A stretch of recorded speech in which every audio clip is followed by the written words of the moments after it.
Hello and welcome to the Ice Guys, brought to you by the National Hockey Now Network. This is the show that takes you into the world of the National Hockey League. Every game, every day, from a betting perspective. With pro sports handicappers, Ian Cameron, Alex B. Smith, and various guests from the world of hockey and sports betting. And now, here's your host, Ian Cameron. Welcome to the Ice Guys, presented by National Hockey Now, Wednesday, January 25th. Ian Cameron with you. Alex P. Smith will be back tomorrow on the Thursday edition of the show, and we are here to break down the Wednesday NHL slate. We have 5 games on tap tonight for a Wednesday night. Before we get into the Wednesday night action, we want to look back on last night, and first and foremost, we want to thank everybody that either tuned in or joined us live on the Betcast stream last night. It was an excellent Betcast. It was terrific. As always, it's always fun. It's always enjoyable. Last night, it was extra enjoyable because that was one of our biggest, I think, turnouts in terms of people on the actual broadcast, people that actually showed up to join us on the actual stream, on the actual live Betcast. In terms of people showing up, that was about as good as it's been in our history last night. It got to the point where if there was a couple more people that were about to join the stream, we'd have to turn you away and say, you know what, there's no room at the inn. There's no vacancy. We're stuck here. So it got to that point almost last night where we would have actually had to turn people away, if there had been a couple more people that had showed up in the Betcast at some point last night. But it was phenomenal. It's just a great type of feel and a vibe to it. It's just, fun discussion back and forth, bunch of people that love hockey fans, hockey bettors, and just watching the games unfold, all of us at the same time in real time and just talking about it, live bets, fun commentary, just cool, have some laughs, a little bit as well. I mean, it's just a lot of fun, and that's what we try to aim for when it comes to the Betcast, no question last night. So it was very fun as always, and we've got plenty more to come in terms of Betcasts as we will move to a once per week format with the Ice Guys Live Betcast starting next month in February once the Super Bowl passes by. So we are looking forward to becoming a weekly Betcast for the rest of the season starting in February. And if you missed out, and I know there's a couple people that were disappointed they couldn't join us last night, don't you worry about it. We're going to have obviously plenty more Betcasts the rest of the season. So again, thank you to everyone that joined us on the stream last night and everybody that tuned in. It was a great Betcast for our last night, our first one for 2023. And like I said, there's many more still to come. All right, let's quickly look back at last night. We saw Boston rally back from a deficit, which they've done a bunch this year, to beat Montreal 4-2. Last night, so a solid win for the Bruins. Not playing their best hockey, but how many times have we seen them not play their best and still find a way to win? And that's what they did last night against Montreal. LA beating Philadelphia in overtime by a score of 4-3. Phoenix Copley absolutely robbed the Flyers in overtime. They come back down, and Kevin Fiala scores the game winner in that one. Tampa Bay 4-2 against Minnesota. One of the highlights of the Betcast for me, Alex, few people actually, was live betting Tampa Bay when they were down 2-1 in that game, and it was plus 170, plus 160, plus 170 around that price at the time, and the Lightning ended up coming back and getting the 4-2 victory over the Minnesota Wild as they get back in the win column following a disappointing end to their road trip where they lost 2 in a row in Alberta against Calgary and Edmonton. San Jose, Detroit. Detroit pulls out a 3-2 overtime win. Disappointing with live over and pregame over to not cash either with a third period that went scoreless. But nevertheless, Red Wings get a 3-2 win there. New Jersey breaks my heart a little bit as I took a shot with Vegas plus 160. They're up 2-1 late in the third. Dougie Hamilton just single-handedly willing New Jersey to victory, ties it and wins it in overtime on the power play. A bad deflection, actually. Changed direction deflected off a Vegas Golden Knight in front, and that was the tying goal. And then, of course, you just can't give New Jersey a power play in overtime. That's 2 games in a row at home against Pittsburgh and Vegas. They've won with an overtime power play goal, courtesy of Dougie Hamilton, same player as well. So New Jersey with a 3-2 win as they keep their momentum rolling as they've bounced back following their bad run throughout much of the month of December. Nashville with a 2-1 win against Winnipeg and a great goaltending battle between Connor Hellebuck and UC Saros in that one. Anaheim 5-2 over Arizona. Just a listless performance from the Coyotes last night, letting Anaheim just roll into your building and just basically dummy you from start to finish. Not a good look if you're the Coyotes at all last night. Colorado survives a 3-2 victory over Washington last night in Denver. Another game with pretty good goaltending, both sides. Kemper and Georgiev were solid. Ovechkin scores, but it isn't enough, and Colorado gets a 3-2 win against Washington. Buffalo with a 5-3 win against St. Louis. Again, they cash as a road dog against an averaged or better hockey team, and they did it again last night against the St. Louis Blues. 5-3, game goes over the total, so that was a nice game for me. 2-0 sweep with the Sabres and the over there. We saw, of course, last night as well, Vancouver get the first win under their new head coach, Rick Tocchet, 5-2. And really, they deserved the victory, clearly. The shots on goal were lopsided. Over 40 shots on goal for the Canucks. They hold Chicago to fewer than 20. So it was, really complete and utter dominance by the Vancouver Canucks last night. But as always, with them, nothing comes easily. Even in a game where you are out shooting Chicago, I think 42-10 at one point, you're still tied 2-2 somehow early in the third period. But then, bang, bang, the Canucks scored 2 in quick succession last night with Dakota Joshua and Sheldon Dries getting the back-to-back goals for the Canucks to make it 4-2. And then they put it away with Bo Horvat into the empty net and a 5-2 win over Chicago as they win their first game with their new bench boss, Rick Tocchet. All right, so that was last night. Let's see if we can have a solid Wednesday night on the horizon in NHL action. 5 games, and we will begin with the New York Rangers and Toronto Maple Leafs. This is TNT, doubleheader tonight, as always, on a Wednesday night. This is the first game of the doubleheader on TNT tonight, Rangers and Leafs. Currently, it is Toronto -155 to -160. Home favorites, 6 the total, shaded to the under. From just looking at where this price is here on the Leafs going into this game against the Rangers, it does look like to me there's a little value on New York. And often, in the past, when the Rangers have been a road underdog here in Toronto, I have jumped on them, and they've been kind of this price range. They were actually plus 130 a couple of years ago, plus 150 last year. But normally I'm interested in the Rangers here in a road underdog spot, and they played pretty good hockey on the road. They actually have a better road record than at home this year, the Rangers, 14-8 away from home.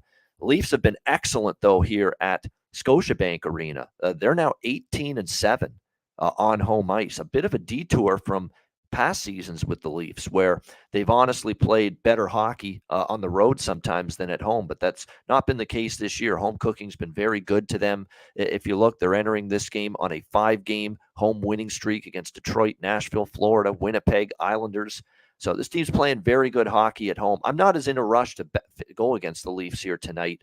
That being said, I do think there's some value on the Rangers. So I have not bet the side in this game. I don't think I will.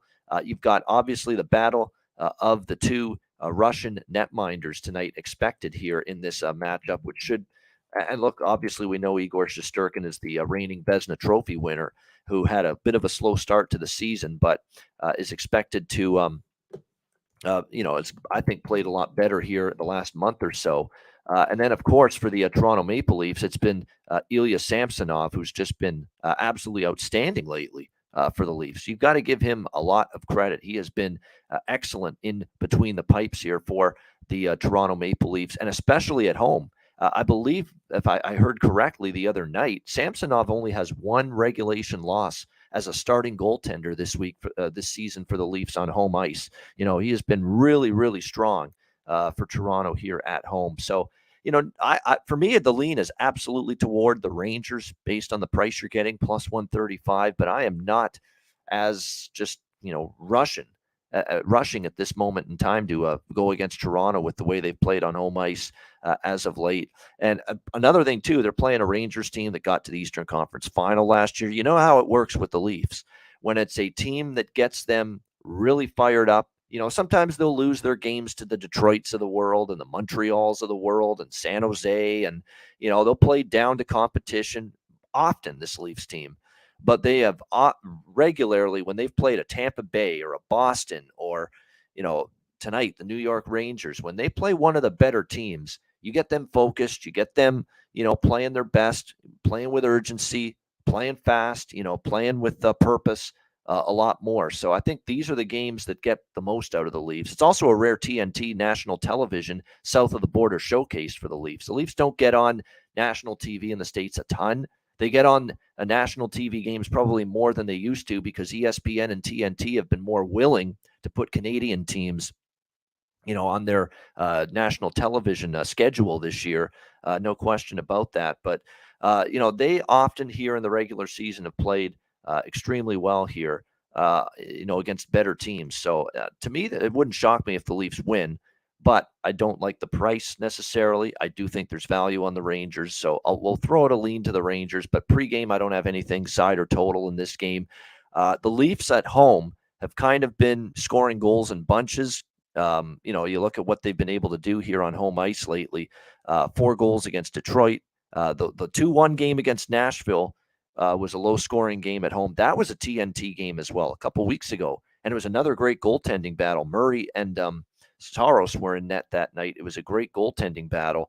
But other than that one game, Toronto has been kind of trending over and kind of scoring goals on home ice. The last 3 home games in particular, they've scored a grand total of 14 goals in the last 3 home games. So they have been firing away offensively. 2 of those games went over. But you've got 2 goaltenders playing well. Shesterkin has played a lot better here as of late. Samsonov's on a terrific run right now. He is in a zone. He's locked in. And the under has cashed in 3 of the last 4 head-to-head meetings between the Rangers and the Leafs. So probably has me leaning under when it's all said and done. This kind of feels like, we saw the TNT game in Toronto with Predators Leafs 2 weeks ago, 2-1 final score. The goaltending was excellent. I could see it being that. I could see it being maybe a little bit higher scoring. So for that reason, that's why side and total, I think tricky game. But I do lean under. I do lean Rangers from a side and a totals perspective. I might look at a couple props. Look, William Nylander and Calle Jarnkrok are the 2 that you've got to think about on the Toronto side. Nylander's just a absolute going concern right now for the Toronto Maple Leafs. He had a 4-point night against the Islanders. We've talked about I'm going back to Calle. We've talked about Calle Jarnkrok repeatedly here on this show. He has scored in back-to-back games for the Leafs. He has 3 points as well in the last 4 games for Toronto. So if you're going to go on with player props tonight in this game on the Toronto side, you have to start and end with William Nylander and Calle Jarnkrok, as far as I'm concerned, with the way they have been playing of late for the Leafs. On the on the other side of the equation here, New York Rangers. You look at Lafreniere, a goal and an assist, 2 points. He had an assist the game before against Boston. Is he finally, starting to show some signs of, getting his game going a little bit? I mean, every time we've been looking to buy in on Alexis Lafreniere, when it just looks like he's turning a corner, he goes in another drought again. But definitely it's, very good to see that. And look, that whole line, the kid line, is back together again. Gerard Gallant has put Lafreniere, Philip Hedl, Capo Caco back together again. And since he's done that, that chemistry is definitely starting to get going again for that trio. 1 goal, 1 assist, 2 points for Hedl as well against the Florida Panthers on the win on Monday night rather. And again, we had 2 assists from Caco as well. So that line was outstanding in the win against Florida, and any one of those 3 guys would be my favorite 3 value prop looks for the New York Rangers here tonight going into this game against Toronto. All right, New York Islanders, Ottawa Senators. We've got the Sens minus 130 home favorites, 6 the total in this one. I'm not going to, tell you that the Ottawa Senators are a bargain price here in this game necessarily. But I have no issues at all fading the New York Islanders right now. They are absolutely disastrous at the moment. 5 straight losses. They can't put a puck in the ocean. They have only scored more than 2 goals one single game once in the last 10 games, and that was against the Washington Capitals. Oh, and by the way, they still lost that game 4-3, and they blew a 3-0 lead, in fact, losing that game 4-3. That's it. That's the only game the New York Islanders have scored more than 2 goals in the last 10 games. They're just not scoring. The power play sucks. It's absolutely terrible, the power play right now. 7 straight games without a power play goal for the New York Islanders. I will say this, though. The one fear is the Ottawa Senator penalty kill is not much better. They've given up 5 power play goals in the last 3 games. So it's a shitty power play for the Islanders and a shitty penalty kill of the Ottawa Senators. That's weakness versus weakness. Who's going to win that battle here tonight between the Islanders and Sens? Again, there's key injuries, too, for the Islanders. You want to talk about someone that they absolutely will miss if he is out once again, and he missed the game against Toronto the other night, and that's Noah Dobson. Okay, Noah Dobson is clearly ascending toward, I think, being right there with Pulock and Pelech as 2 of the better defensemen on this New York Islanders team. He drives the offense from the back end. He's got great skill, great vision on the ice. He's been solid, more than solid. He's had a very good season. 10 goals, 17 assists, 27 points from the blue line in 48 games this year for the Islanders. Excellent work from him all year for this Islanders team. And, of course, he did not play against Toronto. And we'll see if he suits up tonight against Ottawa, but not a sure thing that happens. So it's definitely an impact loss there for the Islanders if he does not play once again tonight. On the Ottawa side of the equation, Josh Norris, they just get him back. And you got to wonder sometimes with the medical teams for some of these teams. Like, clearly, he probably shouldn't have come back in the first place, but they brought him back, and sure enough, he gets injured once again, that shoulder, and now he is forced basically to undergo season-ending shoulder surgery. So Josh Norris's season done for the Ottawa Senators. He missed a bunch of time, came back, and now his season is over for them. But Ottawa, you look at their recent games, they've not been a whole lot better than the Islanders, but you look at some of these games at home in particular, they were able to get a win in overtime against the Pittsburgh Penguins. They lost their last 2 against Winnipeg, and the second of the back-to-back that they played in the home-and-home series against Pittsburgh.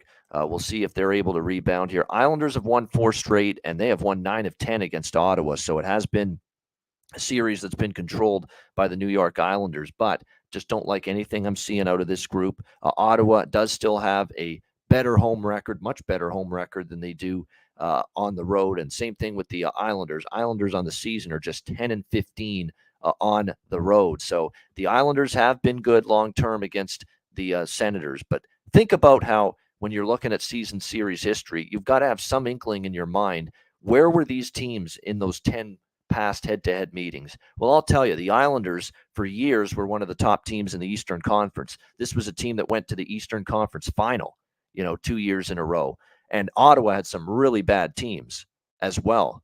So when you look at the fact the Islanders are 9-1 in the last 10 meetings, well, the Islanders were pretty damn good in much of those games, much of those years, and Ottawa was languishing as one of the worst teams in the NHL for much of those years. That's not necessarily the case anymore. These 2 teams are pretty close to even right now, especially the way the New York Islanders are struggling. So I'm sticking with Ottawa here, minus 130. It looks like it's going to be Varlamov and Talbot going to be your goaltenders here in this game tonight for the respective teams. I mean, Ottawa, they're in a tough spot because it's not like either of their goaltenders right now are stepping up and shutting the door and stealing games for them right now, and they kind of need to be that for their respective teams. I thought, though, for Talbot, who's going to be in net tonight, the last start he had against Pittsburgh, they lost 4-1, but I thought he played pretty well. He faced 44 shots in that game, and he turned aside 40, so he faced a lot of rubber. I think he did about as good a job as you could ask for from him. And if you look at Varlamov, he's dropped 2 straight starts here in the month of January. 4 goals allowed to Calgary, 4 goals allowed to Boston. Identical 4-1 losses in the 2 starts this month with Semyon Varlamov in net for the New York Islanders. So this is definitely Ottawa for me if I'm betting this one, and minus 130. I like Ottawa here. I actually lean over here in this game. The Islanders, again, I think with Dobson out too, it hurts them both ends of the ice, but especially in their own end. They've given up now 5 goals in back-to-back games. again, the defensive play just hasn't been nearly as good for the Islanders. And as a result, you look at, I believe, their overall totals record. It's, they still have cashed 3 unders more than overs this year, but at the same time, you're talking about a situation where they are definitely struggling more defensively. So Ottawa's the primary bet. I like the side more than the total, but maybe a smaller look over 6 here as well with Islanders and Senators tonight. As far as the prop market goes for this one for Ottawa, there's obviously been great play lately from a bunch of different players. There's a bunch of changes tonight for Ottawa, and I think it's a nice game from a prop standpoint with the Senators that you could capitalize on a bunch of different situations here. Matthew Joseph is moving up to the top line with Tim Stützle and Brady Tkachuk tonight. All right, that is significant because Matthew Joseph is going to be totally mispriced in the prop market as a result. Moving on up to that top unit, not going to be priced like it, obviously, which is always the case. It's one of the situations we consistently focus on, players moving up the lineup, and he's plus 550 to score a goal tonight for the Ottawa Senators, playing with, Stützle and Tkachuk, 2 of their, top forwards right there on that top line. And we also have called up from the AHL, and not only called up from the AHL, but he's going to get an opportunity to showcase himself in a top 6 forward role tonight between Giroux and DeBrincat. Another nice, tandem of wingers to play with. Ridley Gregg is going to be getting that opportunity here tonight for the Ottawa Senators as well, centering the second line. So not only called up, not only in the lineup, but centering the second line is Ridley Gregg here between Claude Giroux and Alex DeBrincat. And his prop, you could look at, there's a goal prop is plus 490. There's power play point props out there for him. Again, not all books have these 2 guys, especially Greg, but even Matthew Joseph, not every book has props on him, but look for the books that do have props for those 2 players, because definitely you're going to end up looking at a couple of players that are totally undervalued based on their position in the lineup, with Joseph on the top line and Ridley Gregg centering the second line here for the Ottawa Senators tonight. So there's a couple value-laden prop options for the Senators here in this game tonight. And for I will throw out one for the Islanders. Anders Lee's done the best he's the best he can for this team. He's the one guy that's really still bringing it nightly. He had 2 goals against the Leafs, 3 points in the last 2 games. Casey Cizikas is on the top line right now for the Islanders. Again, Lane Lambert's trying to find something to spark this team, and I think he figures you need a little bit more of a heavy forechecking presence, physical presence on that top line. Cizikas brings that alongside Matt Barzal and Anthony Beauvillier. I think that's the onus and the thought process to put Cizikas up there. Physical, open things up for his line mates by getting the puck, doing the grunt work, a heavy forecheck, and open things up a little bit and help those 2 guys offensively. So Cizikas on the top line, definitely value. Again, doesn't mean he's going to produce, doesn't mean he's going to cash your prop bets, but he's going to get the opportunity. He's going to play the minutes. He's going to be on the top line, and that's all you can ask for when you're getting prices like you can get with a guy like Casey Cizikas tonight, plus 600 to score a goal. He's on the top line. So not a bad option there from a value standpoint for the Islanders tonight. All right, next up, Carolina, Dallas. We've got even money, minus 110 both sides, 6 the total in this game. Dallas looking to bounce back. Tough overtime loss to the Buffalo Sabres. I cashed a ticket, of course, with Buffalo on Monday night in that overtime win against the Dallas Stars. A healthy price that was, plus 160 as well on the Buffalo Sabres in that victory against the Dallas Stars. You'll probably get Dallas playing better. The focus should be there. This is a big game, big opponent coming to town from the other conference with Carolina coming in. Carolina's won 4 of their last 5 coming into this game. They beat Minnesota and the Islanders in back-to-back games. Dallas now looking to respond here again, like I said, after the loss against the Sabres.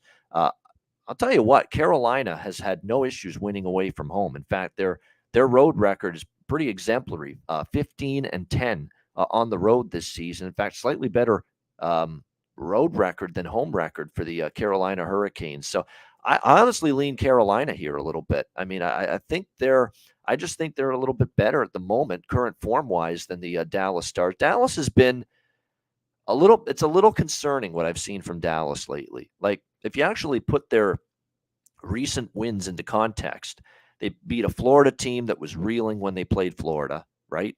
They played the Islanders, who stink right now.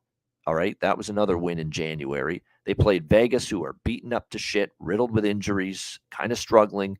They beat Vegas.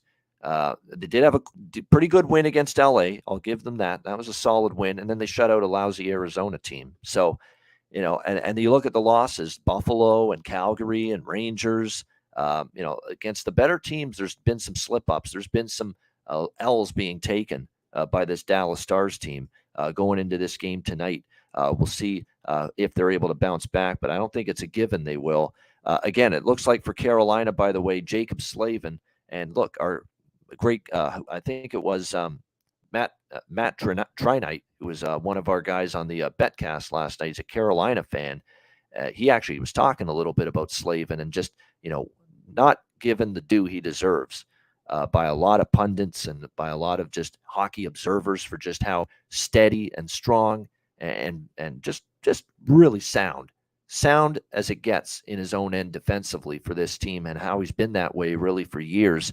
He is doubtful to play tonight with a lower body injury, and he did not play either the previous game against the Islanders, so this would be his second consecutive game that he would miss. But I will say this, the guy that's actually taking his spot on that pairing with Brent Burns is Jalen Chatfield, and he's actually played well, this kid. Jalen Chatfield. So he's done a really nice job for this Hurricanes team, filling in for Slavin. He actually scored in the game against the Islanders the other night. So you got to give him credit. And it's actually a guy that used to be in the Vancouver Canucks organization. And yet here he is now with the Carolina Hurricanes. And, apparently wasn't good enough to stick in Vancouver. And he ends up playing here in Carolina, and all of a sudden, this guy in the last 5 games, he has 3 goals and 5 points in the last 5 games, all from the blue line for the Carolina Hurricanes. And you want to talk about just real bargain bin value in terms of a player prop tonight. Jalen Chatfield of Carolina, plus 1,200 to score a goal. I mean, I wish there were points props. Where are the points props here? Come on, you guys. None of the books have points props right now on Chatfield, and he's got 5 in the last 5 games. So very disappointing. That is definitely worth a couple bucks. Someone in the chat here, I think he changed his name. I think this is Cubano's Cheesecake. He's now the Cuban Wayne Gretzky. You can't stick handle and skate and score like Wayne Gretzky. Come on, but I know what you're saying. The Cuban Wayne Gretzky. It's a pretty good name though. Plus 1,200 to score for Chatfield. Yeah, worth a look. It is. I mean, he's got 3 in the last 5 games. And like I say, 5 points in the last 5 games. I wouldn't argue with that. I think it's worth a sprinkle. Absolutely. Going into this game. On the Dallas side of things, in terms of player props, I've always talked about Wyatt Johnston. Jamie Benn is playing really well right now. So maybe you ride the hot hand with him. But, Wyatt Johnston has got a goal and 2 points in the last 3 games for the Stars. Not a bad consideration. We do have goalies, by the way, confirmed here for this game tonight. Freddie Anderson for Carolina and Jake Ottinger in net for the Dallas Stars. Once again, I got to give Freddie Anderson credit. 4-0 in his 4 starts since he's been back from that injury, and he's given up just a grand total of 7 goals in the 4 games combined. So 2 goals or fewer in each start for Freddie Anderson since he made his return back on January the 12th for the Carolina Hurricanes. So he's clearly healthy. He's fresh as a daisy because he hadn't played in forever due to the injury. He's a hot hand goaltender right now, no question, for Carolina. So again, Slavin's not going to play. That will hurt a little bit, but it's not like Carolina doesn't have defensive depth and a ton of quality defensive depth. They do. And so that's the one position, too, on this Carolina team. Well, really at all positions, they've got plenty of depth. That's why they're one of the best teams in the NHL and the Eastern Conference. But especially on the blue line, they've shown they've got quality depth. Even without Slavin, they're going to ice. Rod Brind'Amour is going to put out a group of 6 defensemen of Jalen Chatfield, Brent Burns, Brady Shea, Brett Pesce, Calvin DeHaan, and Dylan Coghlan. That's still pretty good. I guess Dylan Coghlan out of that group is the one that's a little bit greener, a little bit less experienced. But he comes from the Vegas Golden Knights organization where he had, this is a guy, Dylan Coghlan. I want to point this out as well. It's not some guy that's only played a handful of games in the NHL. This is a guy that played a grand total of 88 games, got into 88 games for the Vegas Golden Knights over the span of 2 seasons, and he's now played 11 games for the Carolina Hurricanes the last couple of seasons. So this is a guy now that has played 100 games in the National Hockey League, Dylan Coghlan, and he's your 6th defenseman tonight for the Carolina Hurricanes. So, that tells you how much really solid depth they have back there, and why I still think it's very possible they will win this game tonight against a Dallas team that has been, again, only so-so here for the last 10 games or so. So definitely strong lean Carolina. I'll probably put a couple bucks on the Hurricanes in my pocket prior to puck drop here in this game. And it is worth noting, too, back and forth it's been between these two teams has been a little bit of a home-dominated series, Carolina and Dallas, but Carolina has still overall won 6 of the last 10 head-to-head meetings between these two teams. It was a 5-4 win for the Hurricanes against the Stars earlier this season. Like I said, I definitely think I would lean toward here the Carolina side in this game. It is worth noting, too, Carolina, kind of a over-trending team, yet 9-1 to the over, by the way, for Carolina in the last 10 games. They've been over machines all of a sudden, but I don't necessarily think that could be the kind of game we see here tonight. The head-to-head series is 4 of the last 5 have gone over as well, but you've got Anderson, who's been very good. You've got Jake Ottinger in net, who off a loss is usually, someone that plays better the next time out. And Dallas has gone under, by the way, 3 straight games. So probably still would lean under, but I won't be touching the total here in this game. I will be looking at Carolina here, minus 110. I've just, we've had great success with this team. They've obviously been very strong here for the last, I would say, month. They've been ascending. Clearly up in my power ratings, they're ascending. They're a top 5 team in the NHL in my power ratings right now, Carolina. So minus 110 feels like decent price, good price, in fact, to go with the Hurricanes here in this one. All right, that is the first half of the card. We got 2 games left to break down, the 2 later games on this Wednesday slate. Hit the like button if you're watching on YouTube. We appreciate it very much. We'll be right back after we hear from the first of our 2 sponsors, Gramco. All right, whether you or your team's game is on the field, screen, racetrack, or the ice, Gramco is for the game. Grown by farmers who spent years developing premium hemp genetics, Gramco provides customers with consistent quality Delta 8 products ready for any occasion. Gramco currently offers numerous Delta 8 products such as vape cartridges, disposable vapes, pre-rolls, gummies, wake and bake coffee, and more. Gramco offers an enjoyable legal high delivered discreetly and directly to you, and is also available at many American retailers as well. Get the best Delta 8 cannabis products on the market shipped quickly and discreetly from Gramco. If you visit www.thegramco.com, use promo code ICEGUYS, you get 25% off of any order, and all orders on the site that are $50 and higher are shipped free with standard shipping. So live elevated with Gramco and check out their wonderful Delta 8 products today.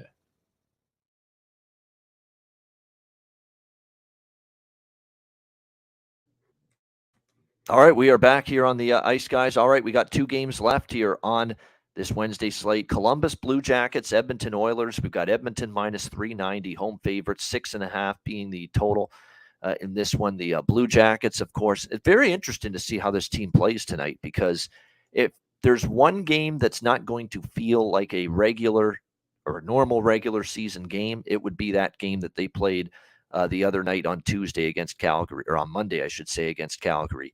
That was not a normal regular season game. All the hoopla, all the chatter, all the hype and anticipation of Johnny Gaudreau making his return to Calgary for the first time since leaving the Flames in the offseason and signing with the Jackets in the offseason. And all of a sudden, that game became more than just your normal regular season game. And to be honest with you, it's going to look on the scoreboard like, man, what a great effort from Columbus. They took Calgary to overtime. They lost 4-3, but they got dominated. Their puck management was horrid. It was an absolute shit show in their own end defensively against Calgary. I couldn't believe the amount of egregious turnovers we saw from the Blue Jackets the other night against Calgary. And they're very fortunate they even had a puncher's chance. They're beyond fortunate they got a point out of that hockey game. And Jonas Korpisalo deserves a whole lot of credit. I thought he played pretty well with the team just coughing up the puck left and right in front of him throughout that entire hockey game. Faced 49 shots, turned aside 45 of those 49 Calgary shots. Of course, it ends up being a Dylan Dubé overtime winner, sealing a 4-3 win for Calgary in that game. It just, from a defensive standpoint for Columbus, that was a horrendous game. Again, Calgary could add 7 or 8 in that game, never mind the 4. Not a good defensive showing. They give up 3 to San Jose before that, 5 to Anaheim.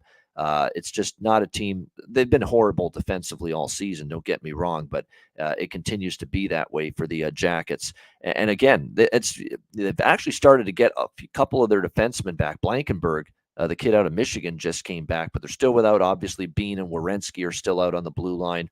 Up front, talked about how they've been banged up there with Meyer, Voracek, Danforth, Shinnikov, Tessier, all out for the Jackets. Definitely something that they haven't been able to overcome that.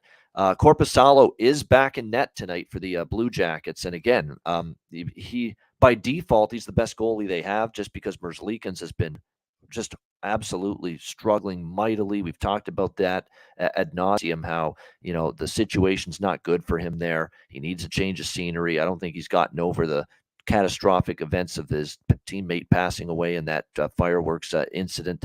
That is not an issue. That's been an issue as well. But it will be Korpisalo tonight for the Jackets in net. Patrick Kane, by the way, missing practice Monday and Tuesday because he's got to handle his bankruptcy case in San Jose. So he's got to go to court as a result of this. So no Evander Kane tonight while he tends to that because of his own financial issues that he's had in the past.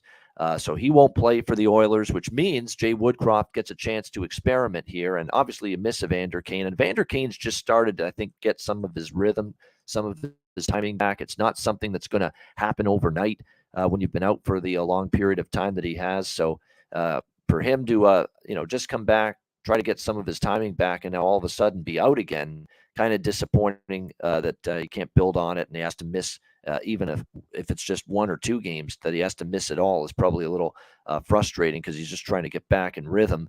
As far as the lineup tonight, it looks like Leon Draisaitl, Connor McDavid, Zach Hyman slated to be the top line for Edmonton. So it's load up the top line tonight for Jay Woodcroft, Klim Kostin, the Nuge, Ryan Nugent-Hopkins, Matthias Janmark, the second line, Fogle, McLeod, and Puljujarvi on the third line for the Oilers, Holloway, Ryan, and Desharnais on the fourth line. So that's what we're looking at for the Oilers.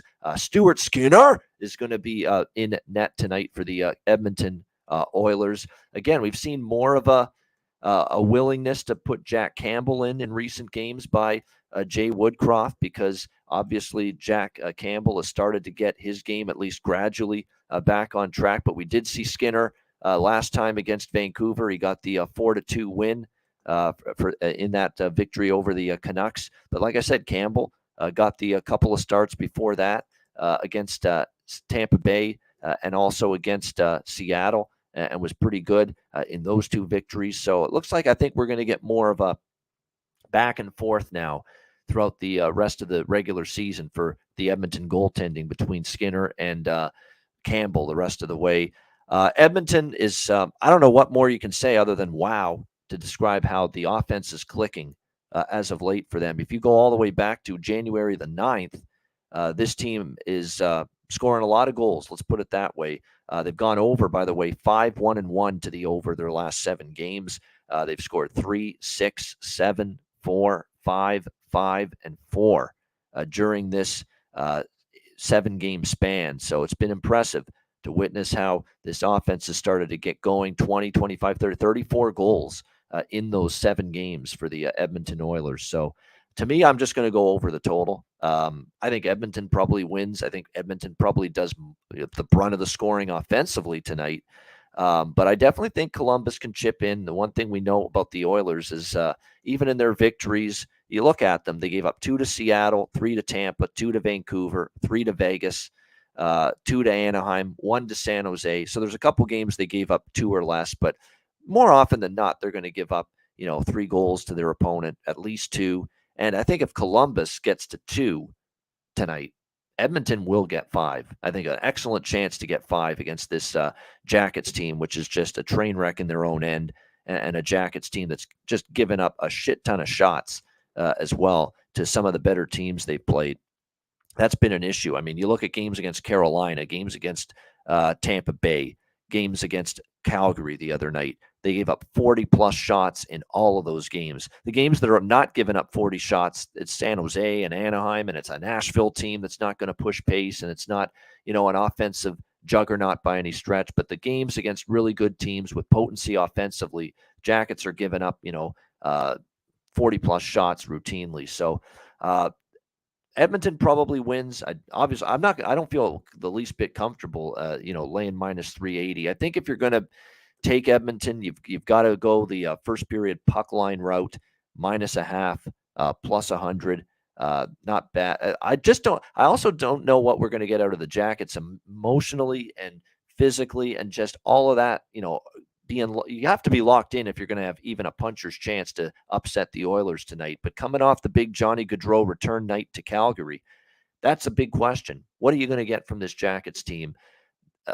Will they rise up? Will they go from that game and say, hey, we had a chance to win. Let's really show what we've got tonight. Or will they be a little bit, not flat, but tough to, pull yourself up off the mat following a game that I think there was extra emphasis on, just because, Johnny's one of their better players. He's their teammate now. They wanted to rally around him in his return to Calgary. It may not be easy to play that well and stick with this Edmonton team through 3 periods tonight. Again, each of the last 2 meetings has gone over the total between these 2 teams. Last year they played twice. It was 5-2 in Columbus for the Jackets, and it was 5-2 Oilers in Edmonton for the Oilers in that game against the Jackets. So over 6.5. Here in this one is the bet I like the most. I might do a little Edmonton first period puck line, just a small bet, but primary bet for me here is over 6.5. As far as the prop market goes in this one, I was all over the Johnny Gaudreau props the other night. I'd pump the brakes on them a little bit here. There's probably a little bit of a hangover for him personally coming off that game against Calgary, where he had 2 assists, he had 2 points, he had the missed penalty shot. Team ends up losing in overtime. We'll see if he can carry that over. Kirill Marchenko. I mean, Kirill Kaprizov is probably the best Kirill in the league. Well, the other Kirill, Marchenko, he's making a nice little name for himself. He's had a nice season here for the Jackets. Scored a power play goal the other night against Calgary. Could look in that direction as far as a player prop on the Columbus side goes. As far as the Oilers go, Zach Hyman's on a tear.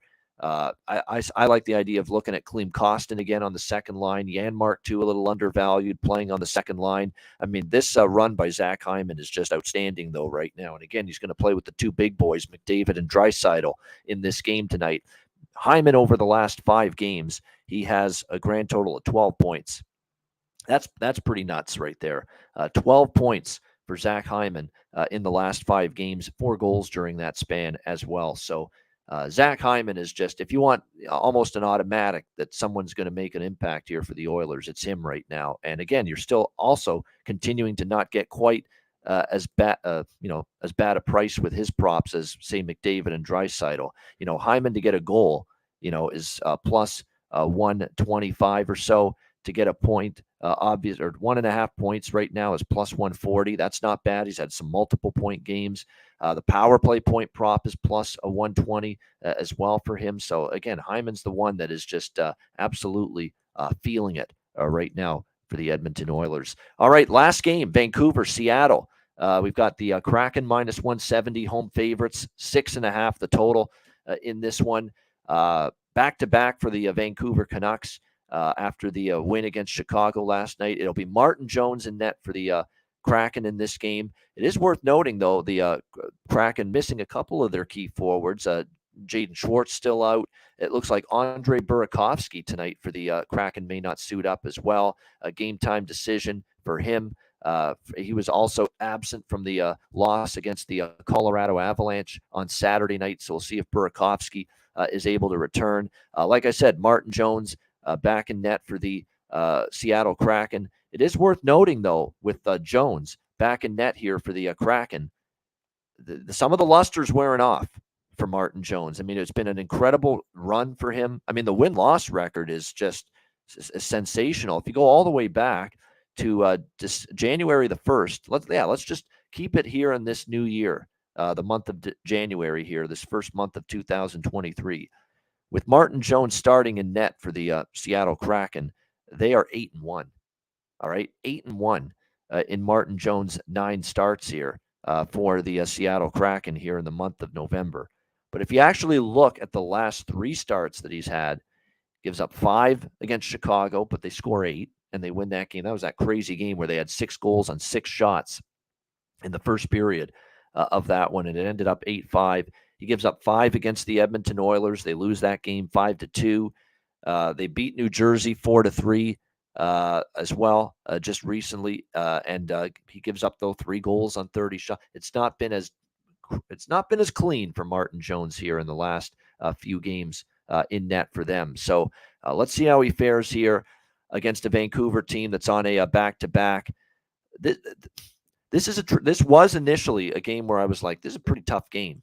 It really is. But you look at Seattle here, they're off, 3 of their last 4 they've lost. They had that in just a terrific road trip where they swept every game. I think it was the first time in NHL history a team on an 8-game road trip won all 8 games.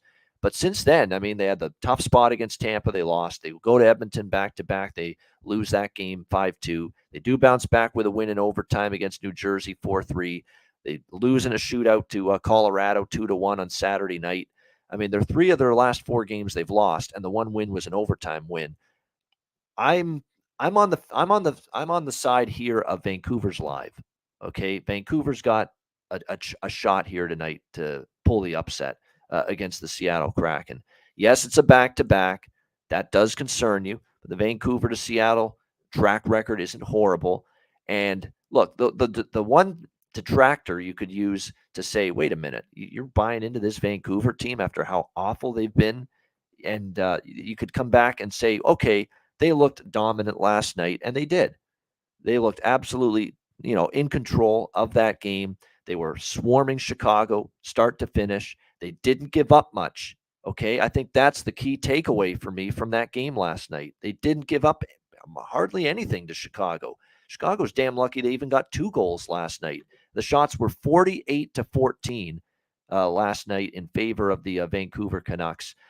It was as good a defensive game as they've played all season in Rick Tocchet's coaching debut. And it's, again, we talked about how Rick Tocchet is going to harp on this team improving defensively, the forwards helping out and back checking, killing plays.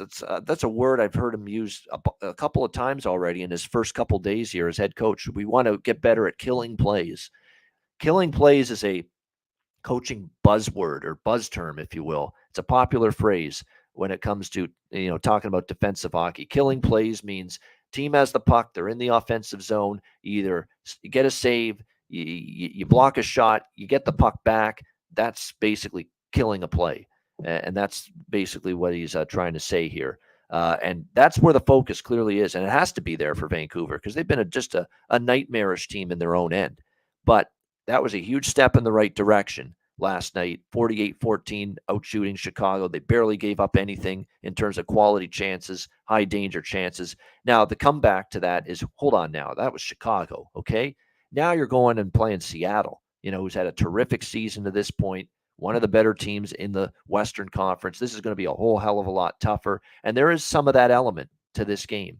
Let me see Vancouver do it against Seattle, that kind of defensive effort. Let's see Vancouver do it against Seattle,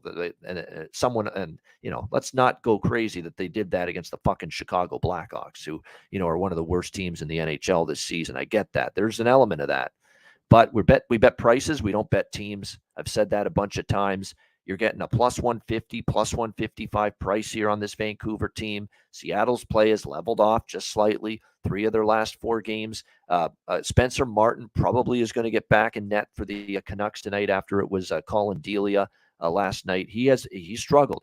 We talk about on Martin Jones, the last 3 starts has kind of regressed a little bit, while Martin Jones has been on like a month-long regression. I mean, he has given up 3+ consistently. So it's not like it's a goaltender playing with great confidence. But like I said, Vancouver wasn't defending well in front of Spencer Martin in any of those games. Let's give Spencer Martin a chance to play tonight against Seattle. with hopefully better defensive attention being paid by this Vancouver Canucks team.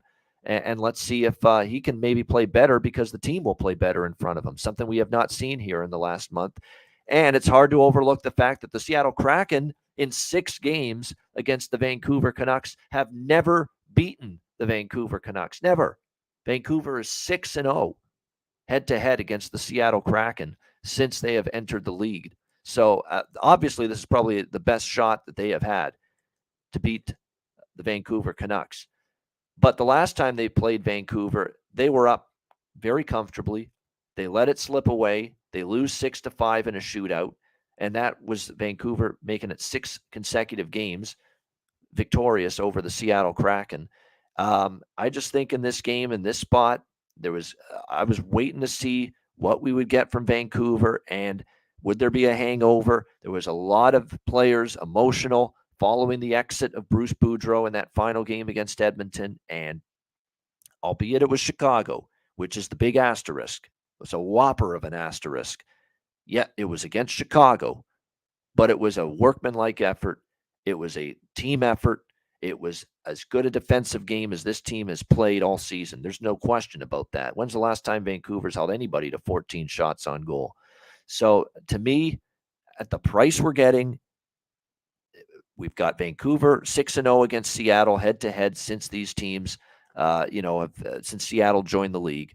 I'm on Vancouver here, taking a shot with the underdog in this spot at plus 155 in this one. Totals-wise, I think it could go either way. Remember, last night's game went over still, and Vancouver's been a team I've been riding over the total. But there's also a part of me that says they're lucky as shit for that game to go over the total. It took an empty net goal from Vancouver. They did all the scoring. They got all the offense, all the chances, and Chicago didn't generate anything. But you look at this, it's one of those situations, I think, for Vancouver where they are trying to play better defensive hockey. And I would lean over. I would lean over in this game, because 5 straight head-to-head meetings have gone over the total. There is an element of fatigue that could, because they expended a lot of energy defensively last night against Chicago. Can they do that again here against a better team? There is some truth to that. But I think in general, this team wants to play tighter hockey, tighter checking, better defensive hockey, better in their own end. They don't want to be in these 5-4, 6-5 type of games routinely. Yet that is what we've pretty much seen with Vancouver versus Seattle. Again, 5 straight overs, 5-2, 5-2, 5-2, 5-4, 6-5. High scoring, one after another. So if I were to play the total, I'd play it over. But I'm concerned that the philosophy that Vancouver's going with under Rick Tocchet doesn't jive with that. They're trying to be better defensively. They're trying, to not be involved in these track meets and trying to keep the goals against down. So for that reason, like last night, I was not really in love with the over for Chicago-Vancouver, yet it still got there. Vancouver is trying to play more of a defensive-minded game, and that kind of tempers my enthusiasm with the over tonight, but I still lean that way just based on strictly series history, which is hard to deny.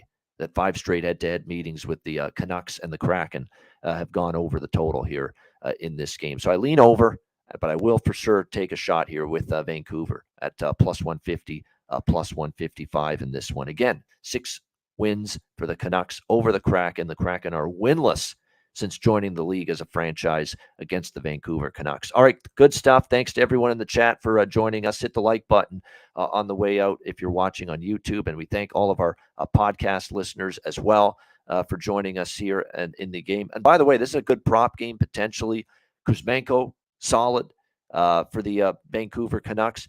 Someone to watch for, 2 guys to watch for that have been ridiculed at times for the Vancouver Canucks. JT Miller in particular, I thought that was one of his better games last night of the season. Maybe, Rick Tocchet, and remember, Miller's the one guy that had an issue with Boudreau. Okay, he's the one guy where really there was a coach and player disconnect between JT Miller and Bruce Boudreau. So Tocchet coming in might be a good thing for Miller. Maybe you look at props with him.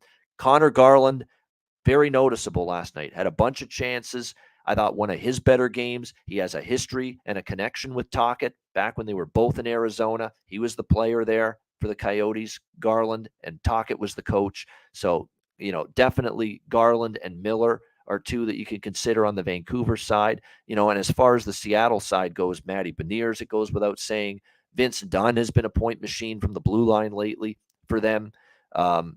Donato's Pizzas, I like to call him, has stepped up lately offensively. Eli Tolvanen, who has been a different player since the Kraken claimed him off waivers from Nashville. So it's not a bad game to look at some player props either here with Vancouver, Seattle. All right, we got best bets coming up right after we hear from Manscaped. Support for the Ice Guys is brought to you by Manscaped, our good friends at Manscaped, who are the best in men's below-the-waist grooming. Their products are precision-engineered tools for your family jewels. Manscaped's Performance Package, the ultimate men's hygiene bundle. Join over 7 million men worldwide who trust Manscaped with this exclusive offer for you, courtesy of the Ice Guys. Get 20% off of any purchase and free worldwide shipping with the promo code Ice Guys. That's promo code Ice Guys, all one word, ICEGUYS at manscaped.com. If my math is correct, that's about 400 million balls that you can help preserve with manscaped.com using the promo code Ice Guys. You get the Performance Package 4.0. It is a game changer. The Lawnmower 4.0. It takes care of this, among other things. It'll keep you trim as can be. The Lawnmower 4.0, waterproof. Same thing with the Weed Whacker, which takes care of your ear hair, nose hair. I mean, nose hair in particular. You know, I'm getting up there in age, and nose hair is becoming definitely more of an issue. This will take care of it. It feels like someone's tickling the inside of your nostrils sometimes. It pisses the hell out of me. It bothers me. I need to take care of that shit.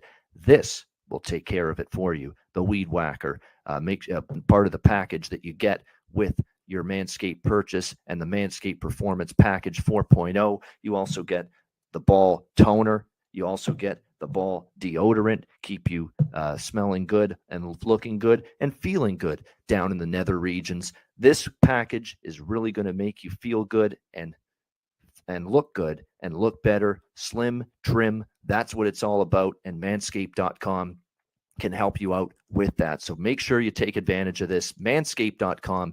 Get 20% off and free shipping with the promo code IceGuys at manscaped.com. That's 20% off with free shipping at manscaped.com, and use the promo code IceGuys. Unlock your confidence and always use the right tools for the job with Manscaped.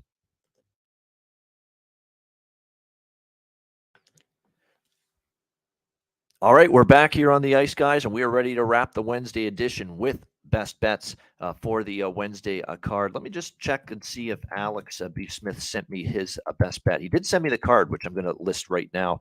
Yes, he did. Alex has two plays tonight. He's on Vancouver, Seattle, first period over 2 plus 115. All right, so that's Canucks Kraken, first period over 2 plus 115. And he does have a best bet, and it's the New York Rangers, plus 135. Against the Toronto Maple Leafs, the first of the two games on the TNT doubleheader. By the way, Columbus-Edmonton is the second game of that TNT doubleheader tonight. So New York Rangers plus 135, best bet here for Alex B. Smith tonight. And Alex should be back with us tomorrow on the Thursday edition of the show. And by the way, we're going to have Jimmy Murphy on Friday. I believe we're going to have Nate Rapensky back on Friday as well. He's been on the show a few times with us. And he will be back for sure. He will be on the show with us for sure on Friday. And we might have a guest on Saturday as well. Not confirmed yet, but we'll let you know once that's confirmed later in the week. So looking forward to that as well. And a reminder, too, if you didn't hear it previously, we will be taking 4 days off during the All-Star break. We'll be off Thursday through Sunday next week. All right, no shows for those 4 days. Our final show pre-All-Star break will be next Wednesday, February the 1st. And then we'll be off until Monday, and that's when we will return, Monday, February the 6th, following the All-Star break. So just be aware of that. Best bet for me, Jackets, Oilers, over 6.5, minus 130. A lot of goals I expect in that game, most of them from Edmonton. We've seen 5-2 final scores in each of the last two head-to-head meetings between those two teams. I think we get something similar tonight. Let's go Columbus, Edmonton over 6.5 minus 130 for my best bet here for this Wednesday night NHL card. That'll wrap up this edition of the Ice Guys. Thanks to everyone in the chat for joining us. Hit the like button on the way out. Appreciate it very much. A reminder, the Ice Guys is live 7 days a week, Monday to Friday, 2 p.m. Eastern, Saturday and Sunday, noon Eastern. If you can't watch the show live, download the Ice Guys podcast in audio form on all major podcast platforms: Google Podcasts, Apple Podcasts, Spotify, Stitcher, iHeartRadio, Amazon Music, and more. Download the Ice Guys podcast when you can't watch the show live. I'm Ian Cameron. Have a great Wednesday night. Enjoy the games and good luck, and we will talk to you again tomorrow on Thursday for another edition of the Ice Guys presented by National Hockey Now.